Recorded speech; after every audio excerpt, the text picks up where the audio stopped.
নমস্কার, আমি আজকে হোয়াইটের ফেভারে কুইন এন্ডিং দেখাচ্ছি। হোয়াইট রাজা কিং E1 এ আছে, কুইন B1 এ আছে, ব্ল্যাক রাজা কিং E8 এ আছে। Black to play, white to win. First move king E7, black চাল দিয়েছে। হোয়াইট কুইন B6,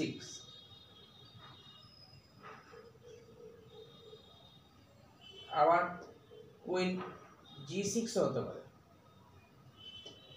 ধরা যাক কুইন B6, ব্ল্যাক রাজা F7, কিং F2 বা E2, আমি F2 সাজেস্ট করলাম। ব্ল্যাক রাজা চিন্তা করছে কিভাবে গেমটা ড্র করা যায়, কিন্তু রাস্তা নেই। উনি আবার E7 এ দিয়েছে। White king E3, black king F7, white রাজা দিয়েছে F4, ব্ল্যাক রাজা E7, হোয়াইট রাজা E5, ব্ল্যাক রাজা কিং F7 দিয়েছে। কুইন F6, একটি চেক। চেক দেওয়ার পর দুটি স্কোয়ার আছে, একটি কিং G8 এ যেতে পারে, কিং E8 এ যেতে পারে। উনি কিং E8 এ গেছে।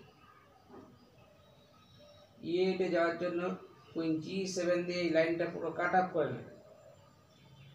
উনি আর এইদিকে রাজা আসতে পারবে না। রাজা কিং D8,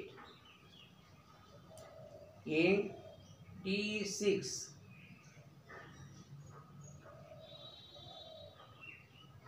ব্ল্যাক রাজা হয় E8 না C8। E8 যদি যায় তাহলে কুইন E7 এ চেকমেট, আর C8 এ যদি যায় তাহলে কুইন C7 চেকমেট। এইরকম অবস্থায় উনি কিং C8 এ গেছেন, কুইন C7 চেকমেট। নমস্কার।